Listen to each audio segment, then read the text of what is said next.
మయ్య lecturer in economics,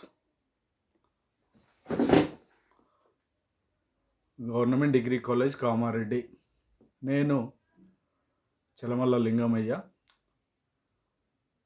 ప్రభుత్వ degree కళాశాల కామారెడ్డి అర్థశాస్త్ర ఉపన్యాసకునిగా పనిచేస్తున్నాను. ఈరోజు మనం డిస్కస్ చేయబోయేటటువంటి topic Keynesian psychological law of consumption function. Actually consumption function,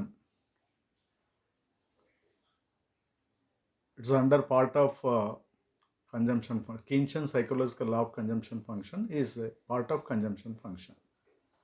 so మనం కీన్స్ వినియోగ మానసిక సూత్రము అంటారు. కీన్స్ వినియోగ మానసిక సూత్రాన్ని అధ్యయనం చేసే ముందు వినియోగ సూత్రం కన్జంప్షన్ ఫంక్షన్ అంటే ఏమిటి, what's the meaning of consumption function. So Keynes consumption function is related, or it is refers to that the functional relationship between income and consumption is known as consumption function. Keynes ప్రకారం ఆదాయానికి వినియోగానికి మధ్య గల సంబంధాన్ని మనం వినియోగ ఫలము అంటాం. ఆదాయానికి మరియు వినియోగానికి మధ్య గల సంబంధాన్ని వినియోగ ఫలము అంటాం. అంటే ఆదాయంతో పాటు వినియోగానికి సంబంధం ఎలా ఉంటుంది. సో ఆదాయం పెరిగితే వినియోగం ఎలా పెరుగుతుంది, ఆదాయం తగ్గితే వినియోగానికి ఎలా ఉంటుందనే అంశాన్ని మనం Keynesian psychological law of consumption function ద్వారా చూస్తాం. ముఖ్యంగా కీన్స్ ప్రకారం ఆదాయానికి వినియోగానికి ఎలాంటి సంబంధం ఉంటుంది అనే అంశాన్ని కీన్స్ వినియోగ మానసిక సూత్రంలో తాను ఏ విధంగా విశ్లేషణ చేశాడనే దాన్ని మనం ఒకసారి చూస్తే, Keynes put forward a psychological law of consumption. According to Keynes, he has stated about his law, psychological law of consumption function. It's a psychological law of consumption according to which as income increases, consumption also increases, but not by as much as the increase in income. So when income has to be increases, consumption expenditure also increases less than increase in income. Simply we can call less than increase in income. So here is but not by as much as increase in income. తెలుగులో మనం Keynes వినియోగ మానసిక సూత్రాన్ని పరిశీలించినట్లయితే, ఆదాయం పెరిగితే వినియోగం పెరుగుతుంది, కానీ ఆదాయంలో పెరుగుదల కన్నా వినియోగంలో పెరుగుదల తక్కువగా పెరుగుతుంది. ఇక్కడ మీరు గమనించినట్లయితే ఆదాయం పెరిగితే వినియోగం పెరుగుతుంది, ఆదాయంలోని పెరుగుదల కన్నా వినియోగంలో పెరుగుదల తక్కువగా పెరుగుతుంది. So Keynes is purely related or purely stated is a Keynesian psychological law of consumption function. It's a facts. This theory is based on the human experiences or human facts. Based on theory, this theory is stated by Keynes. So Keynes వినియోగ మానసిక సూత్రంలో సమాజంలో ఉన్నటువంటి అనుభవాల ద్వారా, సమాజంలో ఉన్నటువంటి వాస్తవ అంశాల ద్వారా, సమాజంలో ఉన్నటువంటి నిజమైన అంశాల ద్వారా ఈ సూత్రాన్ని రూపొందించడం జరిగింది. Actual Keynesian economics is a real economics. Actually, microeconomics is imaginative economics, whereas macroeconomics is real economics. సూక్ష్మార్థ శాస్త్రం అనేది ఊహాజనిత శాస్త్రంగా చెబితే, స్థూలార్థ శాస్త్రం అనేది వాస్తవ శాస్త్రంగా, రియల్ ఎకనామిక్స్గా మనం మాట్లాడుకుంటాం. So in that way Keynes has given this psychological law of consumption function. When income has increases, consumption also increases, but not by as much as the increase in income. ఆదాయం పెరిగితే వినియోగం పెరుగుతుంది, కానీ ఆదాయంలో పెరుగుదల కన్నా వినియోగంలో పెరుగుదల తక్కువగా ఉంటుంది. అంటే ప్రతి కన్జ్యూమర్ ఆర్ ప్రతి మనిషి, every human being has to think of their future. ప్రతి మానవుడు లేదా ప్రతి వినియోగదారుడు తన జీవితంలో భవిష్యత్తుకు సంబంధించినటువంటి ఆలోచన చేస్తాడు. కాబట్టి సో తన మొత్తం ఆదాయాన్ని మొత్తం వినియోగం చేయడు. ఇక్కడ మీకు ఒక ఈక్వేషన్ చెప్పాలి. When y equal to c plus s, in that way y is equal to c plus I. So y is equal to c plus s or y is equal to c plus I. So y is equal to c plus s అనేది వినియోగదారులకు సంబంధించింది, y is equal to c plus I అనేది పెట్టుబడిదారులకు సంబంధించినది. ముఖ్యంగా ఆదాయ మొత్తము ఖర్చు చేయడం జరగదు, ఆదాయ మొత్తము పొదుపు చేయడం జరగదు. y not equal to c or y not equal to s. Everybody, they are not spending their entire income for consumption expenditure. They are not spending for savings. So that is why y not equal to c, y not equal to s. ఆదాయం మొత్తం ఖర్చు చేయబడదు, ఆదాయం మొత్తం పొదుపు చేయబడదు. In that way y not equal to c or y not equal to I. So వినియోగం చేయబడదు, మొత్తం పెట్టుబడి కూడా చేయబడదు. సో ప్రతి పెట్టుబడిదారుడు కూడా తనకు సంపాదించిన ఆదాయాన్ని, తను అర్న్ చేసినటువంటి ఆదాయాన్ని మొత్తం ఖర్చు పెట్టడు, అట్లని మొత్తం పొదుపు చేయడు. సో ఇక్కడ కీన్స్ ఉద్దేశం ఏంటి అంటే, according to his psychological law of consumption function, when MPC less than 1, MPC less than 1, MPC mean to say that marginal propensity to consume, marginal propensity to consumption is less than 1, and it refers to that less than 1 mean to say that the MPC should be in between 0 to 1. ఉపాంత వినియోగ ప్రవృత్తి ఒకటి కంటే తక్కువగా ఉంటుంది. Here is, in other words, the marginal propensity to consume is less than 1. So ఉపాంత వినియోగ ప్రవృత్తి అనేది ఒకటి కంటే తక్కువగా ఉంటుంది అని కీన్స్ ప్రమేయం చేశాడు. ఒకటి కంటే తక్కువగా ఉంటుంది అనగా ఎంపీసీ అంటే MPC should be in between 0 to 1. Mean to say that MPC should not be equal to 0, MPC should not be equal to 1.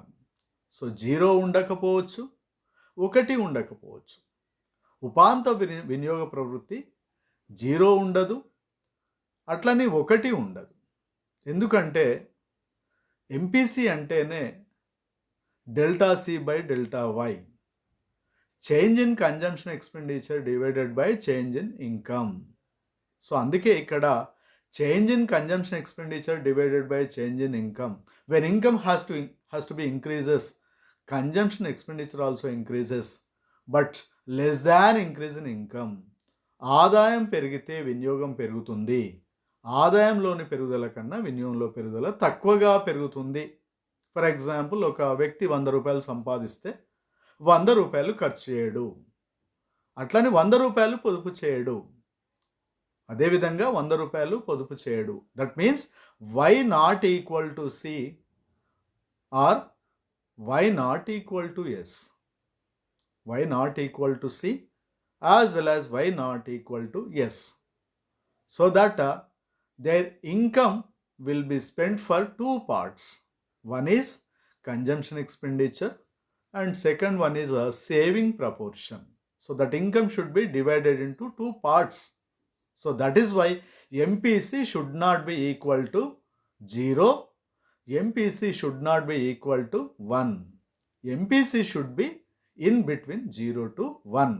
So that is why Keynes has taken Keynesian's psychological law of consumption function based on MPC should be in between 0 to 1.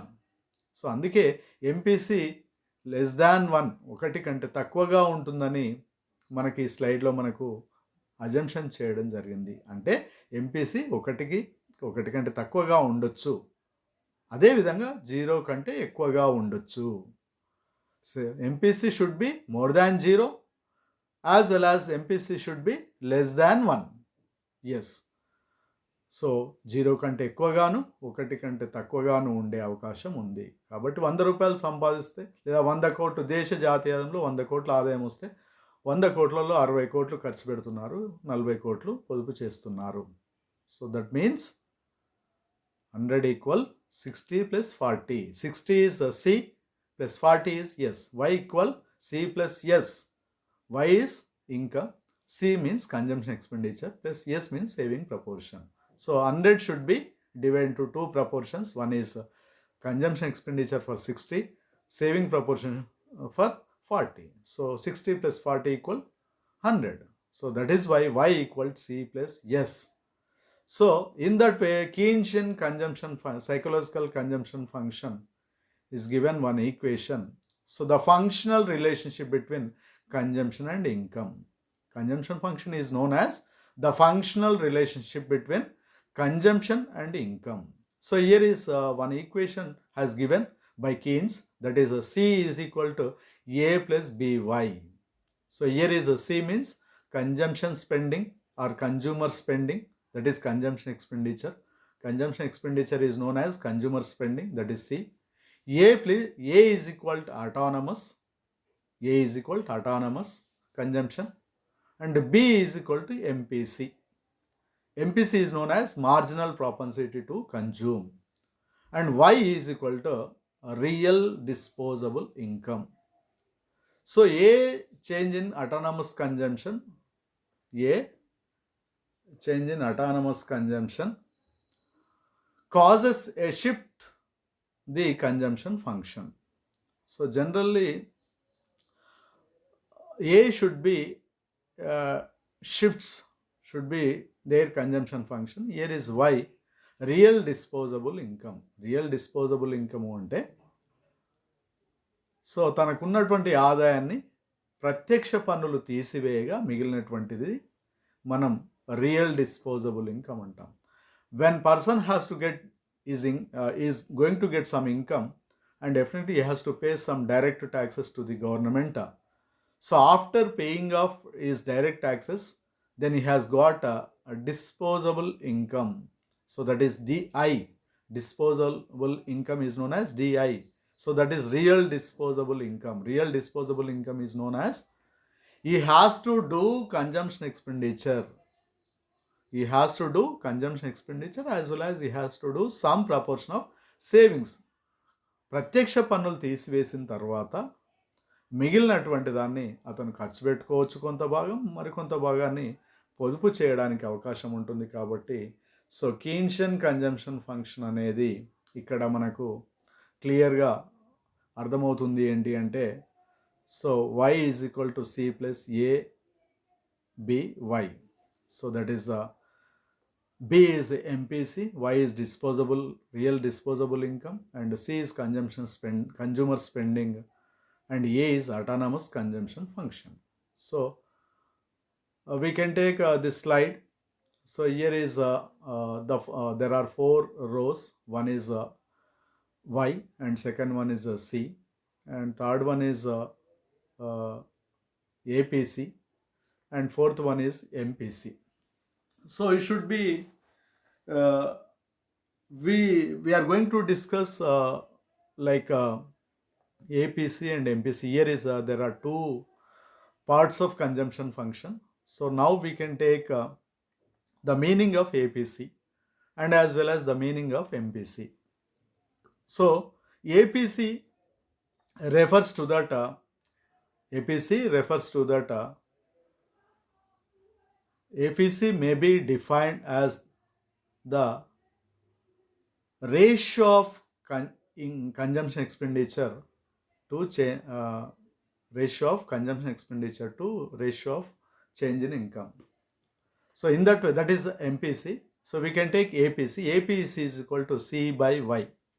So APC means సగటు వినియోగ ప్రవృత్తి. సగటు వినియోగ ప్రవృత్తికి సూత్రం ఏంటంటే వినియోగం by ఆదాయం. ఆదాయానికి వినియోగానికి మధ్య గల సంబంధాన్ని మనం సగటు వినియోగ ప్రవృత్తి అంటాం. APC may be defined as consumption expenditure to divided by income is known as average propensity to consume. So that is APC.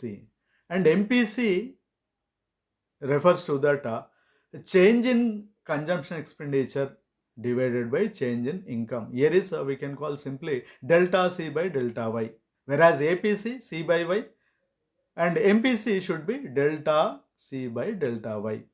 So సగటు వినియోగ ప్రవృత్తికి ఉపాంత వినియోగ ప్రవృత్తికి తేడా ఏంటంటే delta is known as change in income, change in consumption expenditure divided by change in income. So that ఇక్కడ సగటు వినియోగ ప్రవృత్తి ఉపాంత వినియోగ ప్రవృత్తిని మనం తెలుసుకోవాలనుకున్నప్పుడు ఆదాయం ఏ విధంగా పెరుగుతుంది, వినియోగం ఏ విధంగా పెరుగుతుంది, వాటిని ఈ ఫార్ములాస్లో మనం సబ్స్టిట్యూట్ చేయడం ద్వారా APC values and MPC values ఇక్కడ క్లియర్గా మెన్షన్ చేయడం జరిగింది. So in the first row we have taken the crores of income, and second row is crores of consumption expenditure, and third one is APC is equal to C by Y, and fourth one is MPC should be delta C by delta Y. So in the beginning 1000 crores, 1100 crores, 1200 crores, 1300 crores, like from 1000 to 11, 12, 13, 14, 15 or 1600 crores. From 1000 to 1600 crores has taken, that is income. So change in income has to be increasing from 1000 to 1600 crores. So it will be increasing only 1100 crores. So from 1000 onwards it will be increasing 1000 to 1100, 11 to 1100 to 1200, 1200 to 13, 1300 to 1400, 14 to 15, 15 to 1600, like that. But whereas consumption expenditure will be increasing from 750 onwards. So it will be increasing from 750 to 825, 825 to 900, 900 to 975, 975 to like 1050, 1050 to 1125, 1125 to 1250. So here is income will be increasing 100 crores, but whereas consumption expenditure will be increasing 75 crores. So it will be clearly stated by Keynes. So when income has to be increasing, consumption expenditure also increasing. When income has to be increasing, consumption expenditure also increasing, but less than increase in income. Yes, ఆదాయంలో పెరుగుతూ ఉంటే వినియోగం పెరుగుతూ ఉంది, కానీ ఆదాయంలోని పెరుగుదల కన్నా వినియోగంలో పెరుగుదల తక్కువగా ఉంది అనేది దీంట్లో మనకు స్పష్టంగా తెలుస్తుంది.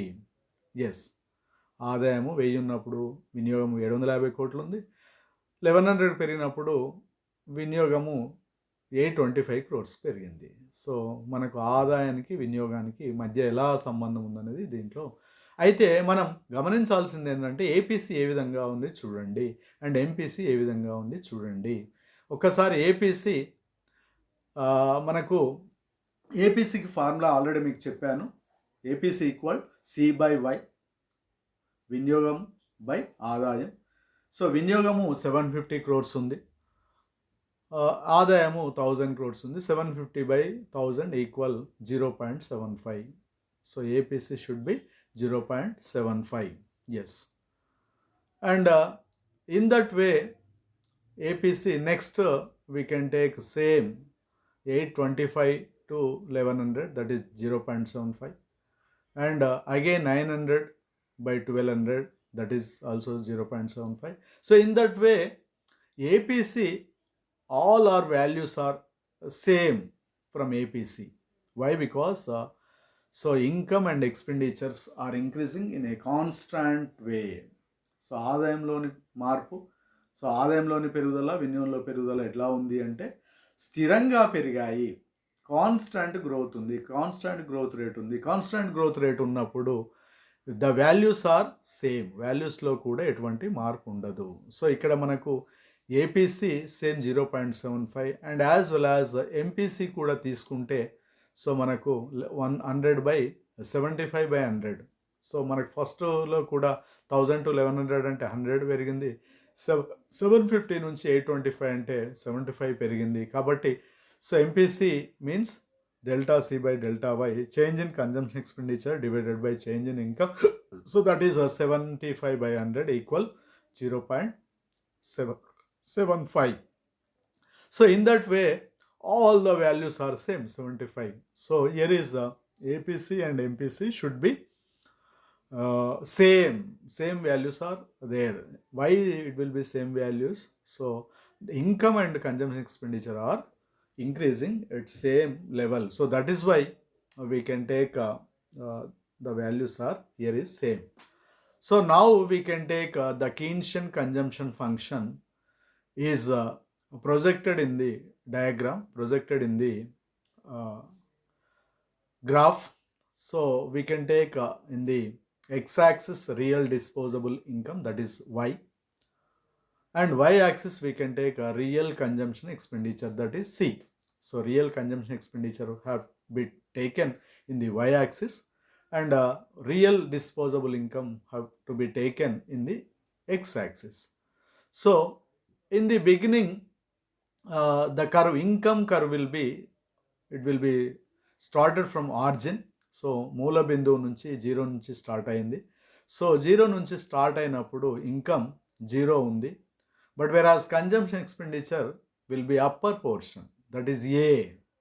So point A, it will be started, the consumption expenditure will not be started from 0, but whereas income will be started from origin. So ఆదాయము 0 నుంచి స్టార్ట్ అవుతుంది, వినియోగం 0 నుంచి స్టార్ట్ అవ్వదు. So that is why the Keynesian consumption function it will be taken like y will be started from origin and c will be started from more than 0. So 0 పైన ఉంది. So more than 0 అంటే 0 పైన నుంచి draw చేయడం జరిగింది. So the income line should be taken 0.45 degrees. So it will be taken like 45 degrees, and whereas consumption line will be upper line. So here is we have to remember that one. So y1, y2, y3, there are 3 types of incomes are there: OY1, OY2 and OY3, and B is a break even point. So at point B means break even point. Under the break even point, there was no profit, there was no surplus, and there was no deficit.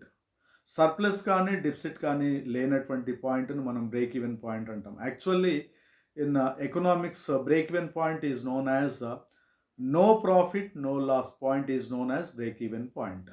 లాభ నష్టరహిత బిందువును మనం break even బిందువు అంటాం. లాభము కానీ నష్టం కానీ లేని బిందువును బ్రేక్ ఈవెన్ పాయింట్ అంటారు.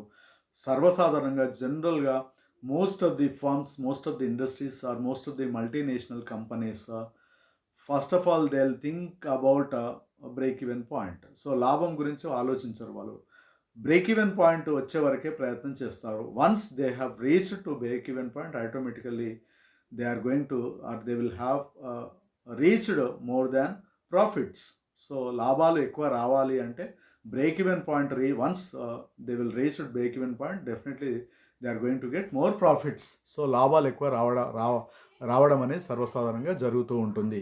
కాబట్టి ఇక్కడ సో మనకు up to be, so up to be consumption expenditure greater than income.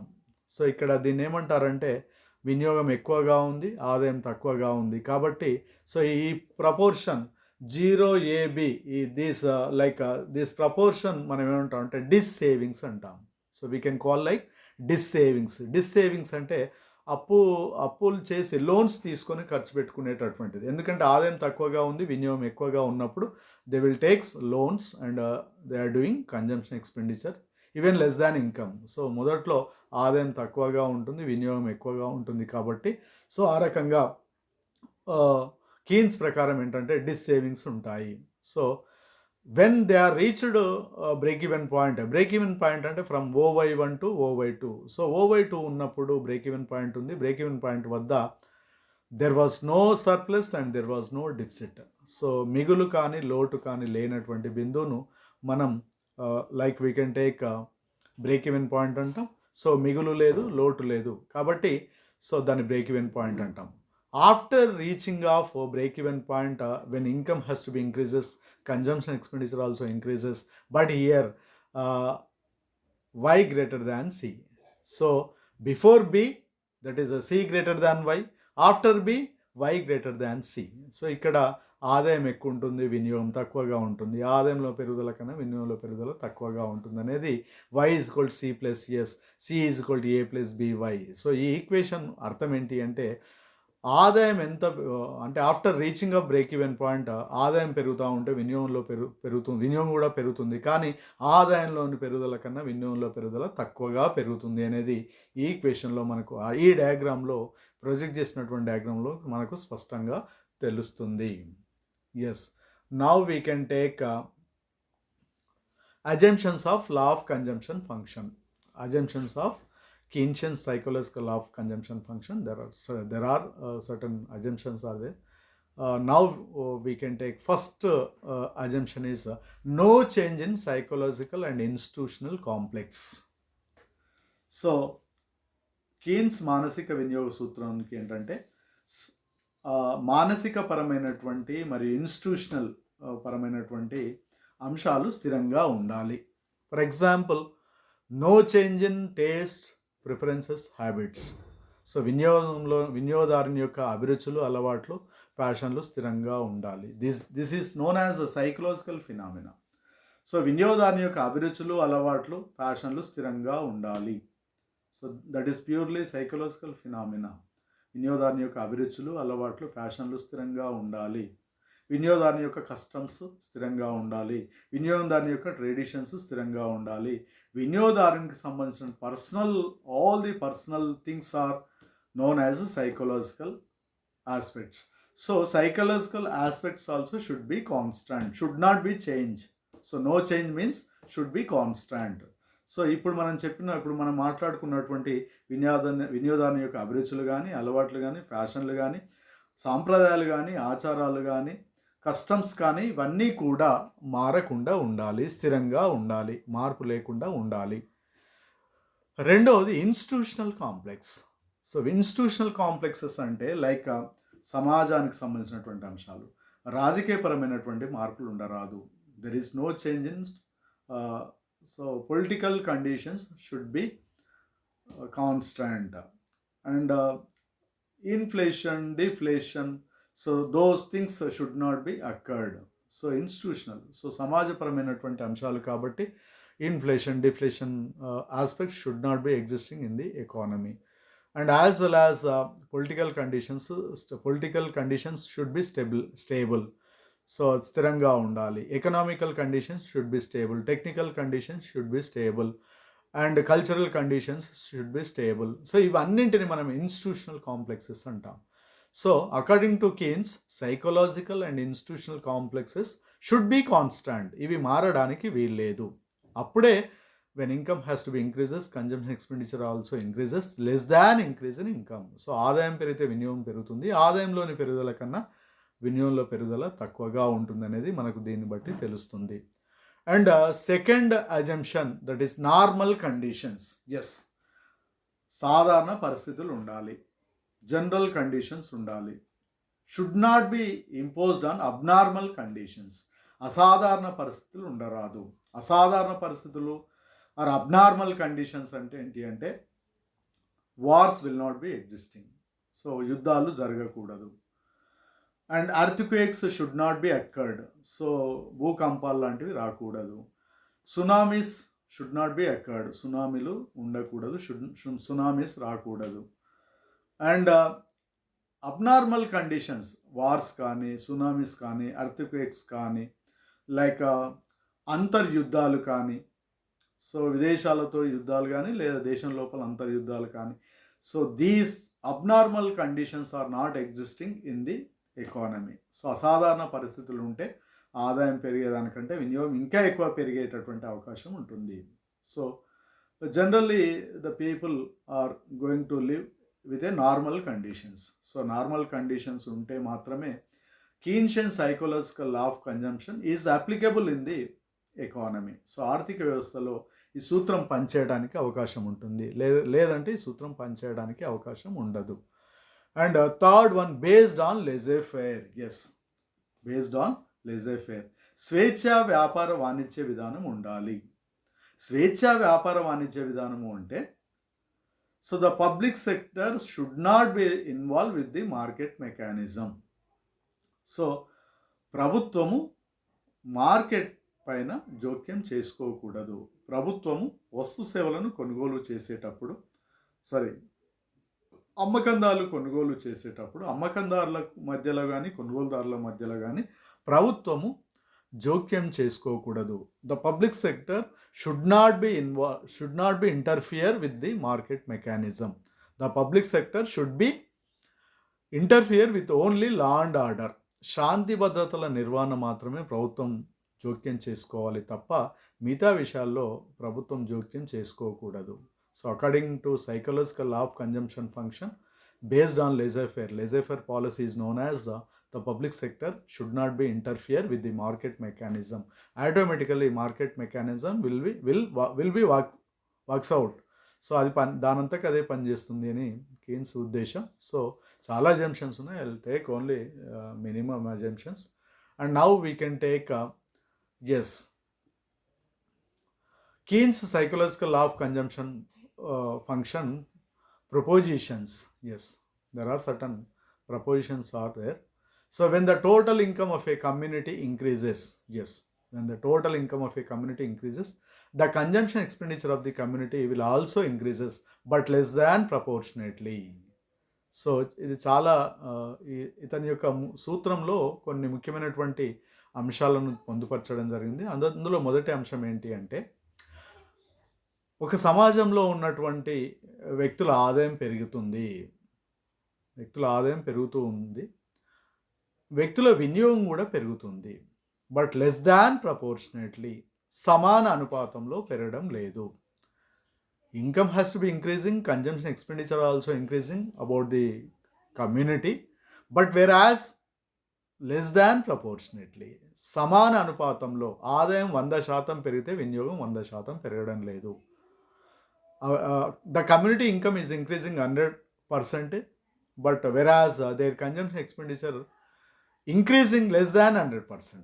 So less than 100% mean to say that 90% it will be increasing, or 80% it will be increasing, or 70% will be increasing. Sometimes it may be 50% will be increasing.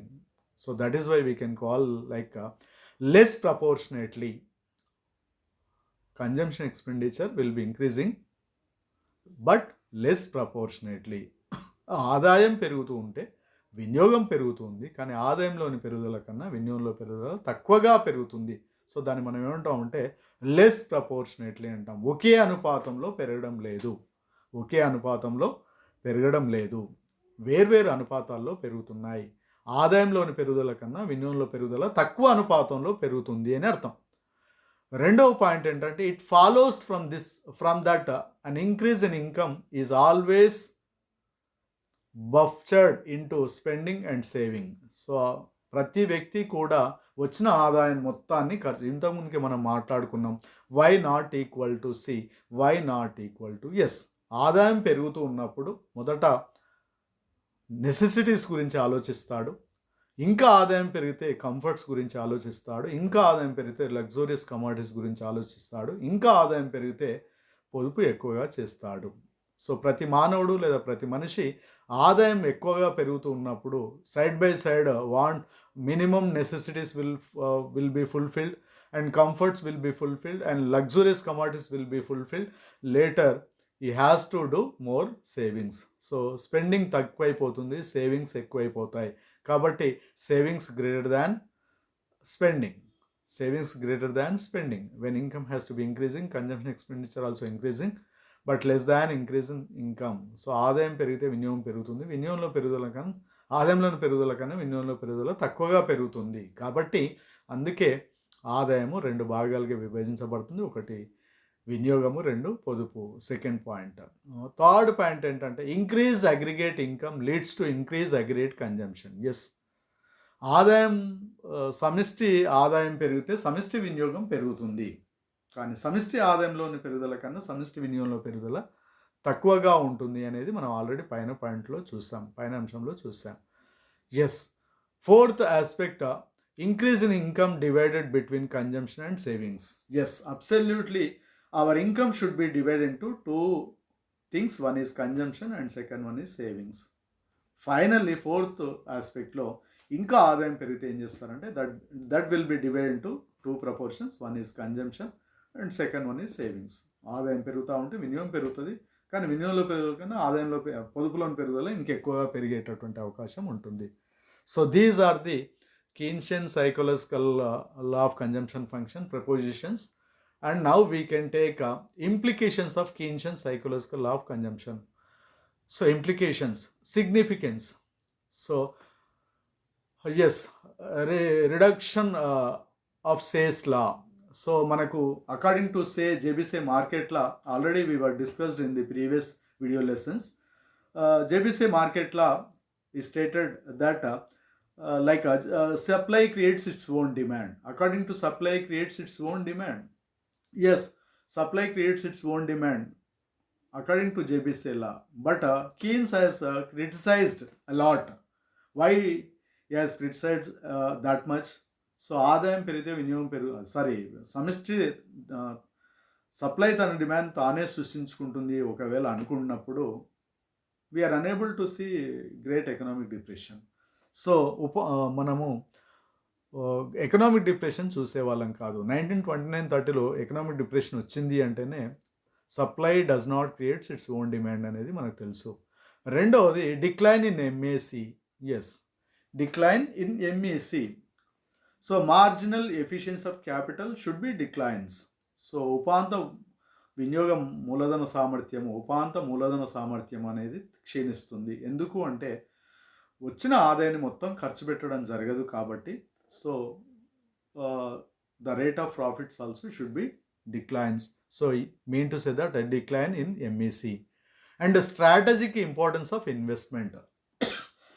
So strategic importance of investment. Investment is a crucial aspect. So without investment we can't do anything. So according to Keynes also has given same thing. Keynes has given one proverb, that is మీరు ఖర్చు చేయండి అంటాడు, పొదుపు చేయండి అన్నాడు. పొదుపు చేయండి అని ఒకవేళ మాట్లాడితే, for example one family is doing more savings, that will be useful for one family, but the entire society will be doing savings. So the economy will be collapsed. So దాన్ని మ్యాక్రో ఎకనామిక్ పారాడాక్స్ అంటాం. ఒక వ్యక్తి పొదుపు చేస్తే తన కుటుంబం బాగుపడుతుంది, దేశం మొత్తం పొదుపు చేస్తే దేశం నాశనం అవుతుంది. సో దట్ ఈస్ వై స్ట్రాటజీకి ఇంపార్టెన్స్ ఆఫ్ ఇన్వెస్ట్మెంట్ పెట్టుబడికి అందుకే ఒక వ్యూహాత్మకమైనటువంటి ప్రాధాన్యత పెట్టుబడికి ఉంది. పెట్టుబడి లేకపోతే సమాజం లేదు. అందుకే Keynes has given one solution. So గోతులు తీయండి, గోతులు పూడ్చండి అని ఎందుకు ఆయన చెప్పడం జరిగింది అంటే, దాని ద్వారా ఎంప్లాయ్మెంట్ వస్తుంది, ఎంప్లాయ్మెంట్ జనరేషన్ జరుగుతుంది, తద్వారా ఆదాయాలు వస్తే కొనుగోలు శక్తి పెరుగుతుంది. సో ఎకనామిక్ డిప్రెషన్ ఓవర్కమ్ కావాలంటే, so the public sector has to do more investment in the productive investment. So ఉత్పాదక పెట్టుబడి పెట్టాలి అని చెప్పేసి చెప్పడం జరిగింది. And over saving gap. Yes, That is also one of the important implication to the psychological law of consumption function. Over savings అంటే వినియోగదారులు తమకు వచ్చినటువంటి ఆదాయాన్ని మొత్తం ఎక్కువ మొత్తంలో పొదుపు చేయడం భవిష్యత్తులో psychological of consumption function implication అవుతుంది. కాబట్టి savings does not always good. One single person will be doing savings, it will be useful, but the entire society will be doing savings. Definitely it is more complicated to the society. And income generation, yes, so income generation is always good. So when they are doing more investment, definitely income propagation or income generation will be going on. And turning point of trade cycles, yes, turning point of trade cycles, వ్యాపార చక్రాలు లేదా business cycles అనేటివి ఒక ఆర్థిక వ్యవస్థలో up and downs అనేటివి ఉంటాయి. Yes, పెట్టుబడి ఎక్కువగా పెడితే ఉత్పత్తి ఎక్కువగా వస్తుంది, ఆదాయం ఎక్కువ వస్తుంది, కొనుగోలు శక్తి ఎక్కువ వస్తుంది, ధరలు పెరుగుతాయి, మళ్ళీ పొదుపు పెరుగుతుంది, పెట్టుబడి పెరుగుతుంది. So this is known as one kind of cycle. And unemployment equilibrium, yes, so psychological law of consumption ఫంక్షన్కు అన్ఎంప్లాయ్మెంట్ ఈక్విలిబ్రియం కూడా ఒక ముఖ్యమైనటువంటి అంశం. And state intervention, yes, definitely state has to be involve with the market mechanism. So market mechanism పైన ప్రభుత్వం జోక్యం చేసుకోకపోతే yes, మనకు ఆర్థిక వ్యవస్థలో ఏ విధమైనటువంటి ప్రాధాన్యత అంటే ముఖ్యంగా ప్రభుత్వం జోక్యం చేసుకోవాల్సినటువంటి అవసరం ఉంటుంది. General over production, so over production ఉన్నప్పుడు డెఫినెట్గా ప్రభుత్వం ప్రజలకు లేదా నిరుద్యోగులకు ఉద్యోగావకాశాలు కల్పించాలి. ఉద్యోగావకాశాలు కల్పించినప్పుడు మాత్రమే ఆదాయాలు ఎక్కువగా పెరిగేటటువంటి అవకాశం ఉంటుంది. So this is a Keynesian psychological law of consumption function. So my dear students and my dear viewers, మీరు ఈ వీడియో లెసన్ విని మీ యొక్క కామెంట్స్ను సో యూట్యూబ్ కామెంట్ బాక్స్లో రాస్తారని ఆశిస్తూ thank you one and all.